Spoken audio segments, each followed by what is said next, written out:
Salut tout le monde. Aujourd'hui, on va parler... Ah, un nouveau micro, ça fait du bien.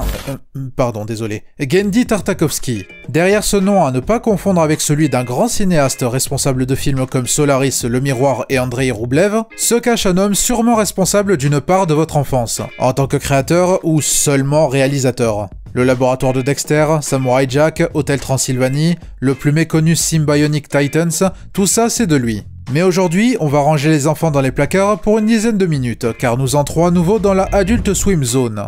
Avec des dinosaures. Aujourd'hui, je suis là pour vous parler de Primal, que je considère être la meilleure série jamais pondue par Adult Swim.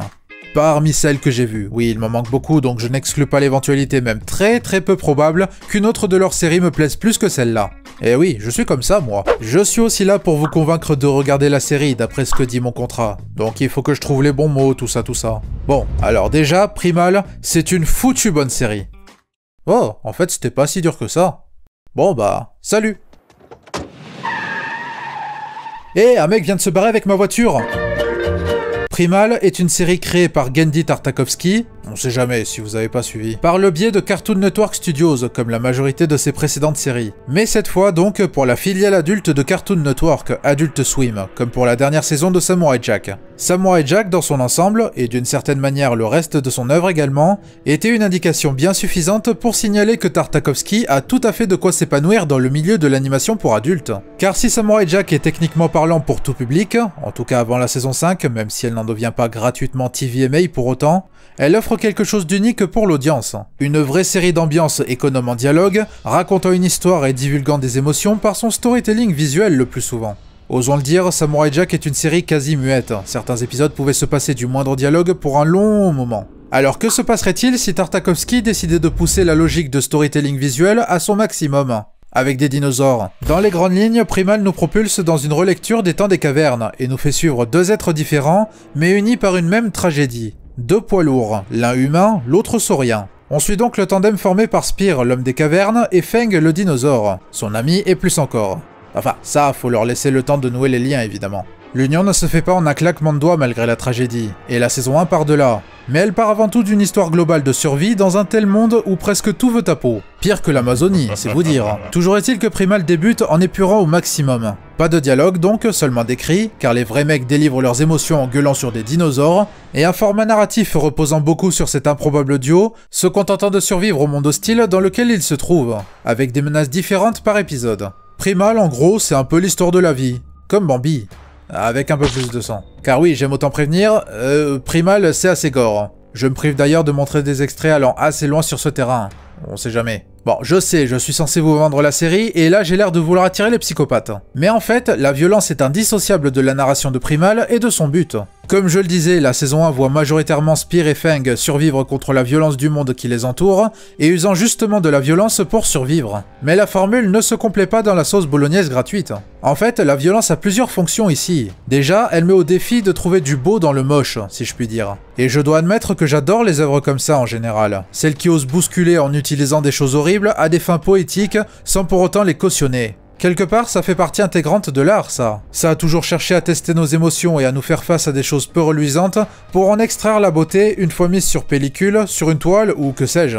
Primal est donc de la violence artistique, pas juste là pour apaiser la soif de sang et de boyaux. La série peut donc être très graphique sur ce terrain, mais c'est aussi là pour faire ressentir la violence. Pas seulement la violence d'un monde sauvage, justifiant le fait que le contexte soit sans merci, n'en ayant rien à foutre de la survie d'un pauvre gars et de son copain dino, mais aussi la violence infligée aux personnages et par les personnages. Ce que je trouve ironique, car les œuvres ayant tendance à se complaire dans le gore, ont fatalement tendance à ne plus rien faire ressentir. Bah ouais, au bout d'un moment, quand on te met face à un interminable bain de sang, tu n'es plus choqué ou tu n'es plus dégoûté, ça devient juste artificiel. Or là, Primal peut enchaîner des envolées de tripes que ça me prendra toujours aux tripes justement. Malgré ce que je peux laisser percevoir jusque-là, c'est plutôt rare que la série se résout à un massacre général de plusieurs minutes.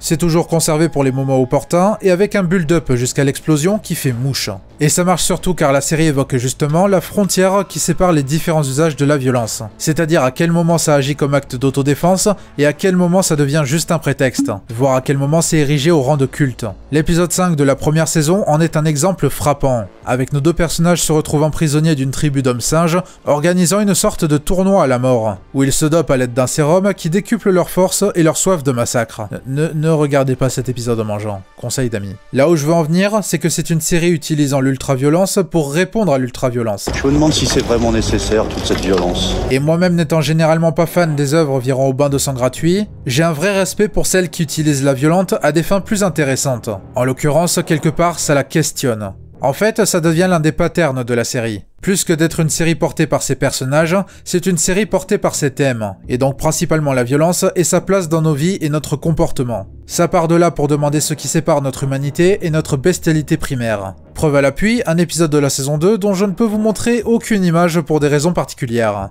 Mais si vous avez vu la saison, vous savez très bien de quel épisode je parle. En tout cas, c'est un retour aux émotions brutes. Le massacre pour justifier le déchaînement primitif, mais qui n'éclipse en aucun cas la beauté et l'humanité. Je parlais d'une série portée par ses thèmes, mais ça ne veut pas dire qu'elle n'en a rien à secouer de ses personnages. Tout au contraire, leur évolution individuelle et en tant que duo est magnifiée au fil des épisodes et des péripéties. Car c'est une question de compréhension.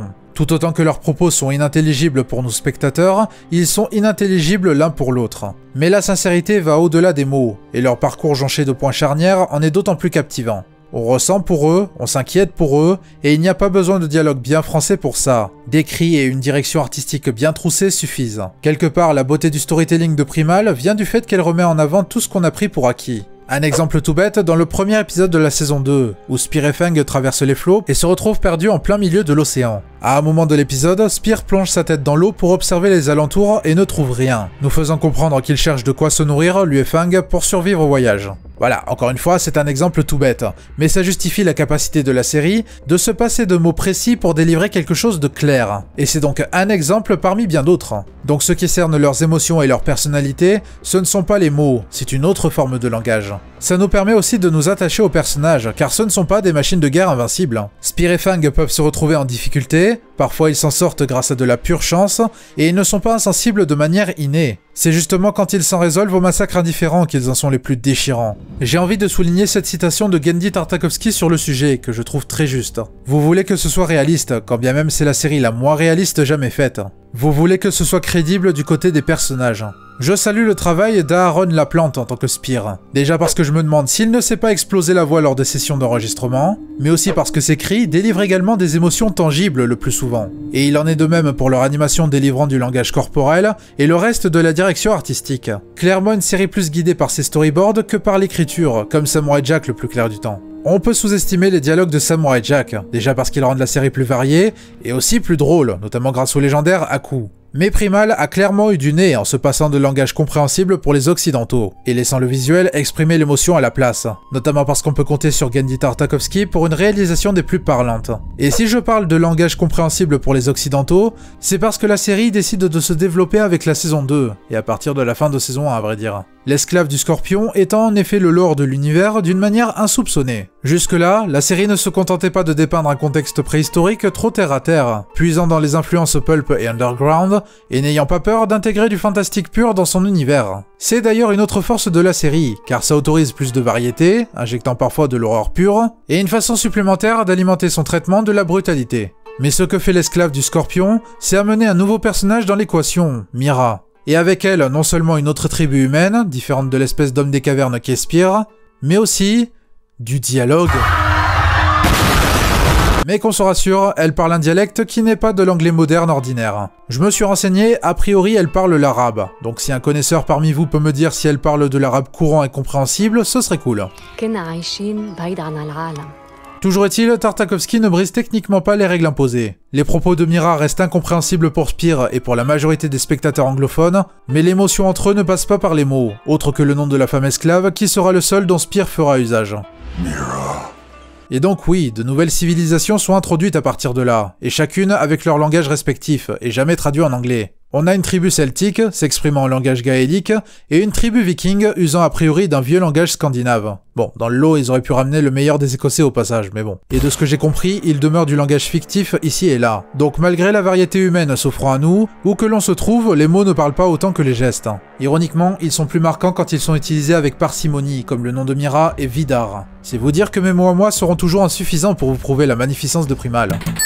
On a tout de même une série inspirée qui n'hésite pas non plus à puiser dans divers folklores et dans le mysticisme pour un univers toujours plus riche et intrigant. La thématique autour de la violence est développée, partant à nouveau des bases pour aller plus loin, notamment en miroitant Spear et Fang et leur propre violence motivée par un besoin de vengeance qui les marque de manière indélébile. En plus de cela, ça permet d'étendre d'une manière générale l'histoire de Spear et Fang. En se séparant d'une évolution épisodique, la saison 2 offre tout un arc palpitant ne se contentant plus de la seule survie des deux personnages, bien qu'elle demeure partie intégrante de cet arc, tout comme l'unité du duo reste vitale. Elle semble même évoquer la fin programmée de ces personnages dans un monde où ils paraissent au bord de l'extinction. Ce n'est pas un hasard si l'on ne croise pas d'autres hommes de Néandertal que Spear, sans compter sa famille défunte. Celui-ci s'interroge quant à sa place dans le nouveau monde et quant à l'héritage que son espèce, et lui en tant que dernier représentant, va laisser, ramenant à l'ordre de la subtilité contemplative dans le chaos ambiant. Ça enrichit le personnage, enrichit le discours, et confirme la beauté de la série au-delà du dialogue. Beauté qui se retrouve fortement dans l'animation évidemment, dans la droite lignée de celle de Samurai Jack, mais avec son propre style, plus cru et relâché. Tartakovsky s'entoure de sa Dream Team récurrente pour mener cette série, et notamment le directeur artistique Scott Wills, déjà directeur artistique sur Samurai Jack donc, mais aussi sur des séries telles que Ren et Stimpy, histoire de prouver la versatilité du gars. De nombreux gens de talent ont bossé sur cette série, certains bien connus du cercle des connaisseurs de l'animation occidentale, même si le nom n'évoquera probablement pas grand chose aux néophytes, comme Steven de Stefano au Cara Design. Mais tout ça au final, c'est bien dérisoire à côté du fait que c'est une boîte française qui s'est chargée de l'animation. Le studio La Cachette plus précisément, qui a déjà un CV pas mal du tout. Mais c'est clairement une grosse fierté en tant que français de savoir qu'on a bien contribué à ce bijou. Je vais vous dire, si vous ne soutenez pas cette série, quel genre de patriote êtes-vous ? Mais plus sérieusement, tant de langage corporel parlant au sein d'une même série, ça force le respect. Et bien sûr, tout ce qui est couleur et notamment la prédominance des tons chauds, le layout, les angles de caméra, ce n'est pas à négliger. Mais un truc que je trouve sous-estimé dans cette série, en tout cas je n'en vois pas autant parler que le reste, c'est le sound design. Les plus gros moments de tension dans la série lui doivent énormément, comme dans toute œuvre d'horreur qui se respecte quelque part. Ça fait de certains épisodes comme Fin Nocturne et La Mer du Désespoir des monuments de stress. Je pouvais littéralement sentir mon cœur battre durant ces épisodes, c'est vous dire. Quand une œuvre fictive est aussi immersive, je ne peux qu'avoir un énorme respect pour elle. Car elle n'a peur de rien, et ça ne fait paraître l'ensemble de la chose que plus crédible, dans ces moments douloureux comme dans ces moments épars plus légers. C'est aussi la grande réussite de Primal. Quand tu vois ces personnages traverser tout ce qu'ils traversent, c'est simplement chaleureux de les voir apaisés pour un moment, avant que la tempête ne se remette à gronder. En somme, Primal est jusqu'au boutiste, et ça fait partie de ces œuvres qui paraissent comme l'apothéose de la carrière d'un créateur. Là où l'expérience passée permet d'apprendre et de déterminer comment rendre justice à son idée au mieux possible, et là où l'on sent le créateur débarrassé de toute interférence. Je préfère un tantinet Samurai Jack pour la variété globale, mais c'est histoire de dire que j'ai une préférence, j'adore les deux chacun pour ses raisons. Primal est très certainement l'œuvre de Tartakovsky la plus aboutie et la plus unique, et une de ces séries qui font du bien tant elles sortent du stéréotype qui raconte que l'animation pour adultes doit être forcément aussi crasse et vulgaire que possible pour se prétendre pour adultes. Primal n'est pas que le spectacle carnassier d'un monde bestial, c'est un spectacle qui fait passer par toutes nos émotions les plus primaires et qui ramène la beauté dans un contexte avec la mort principalement dans l'esprit.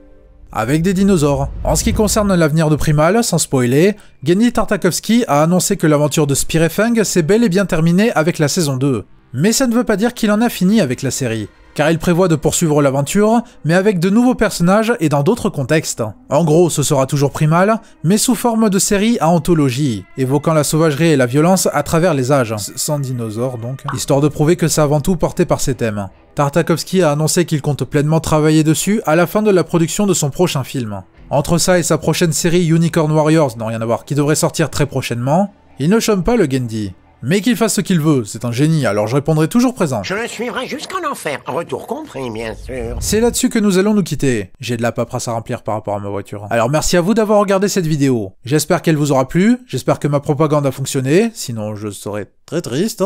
Et on se retrouve lors de la première chronique de 2023. Ciao!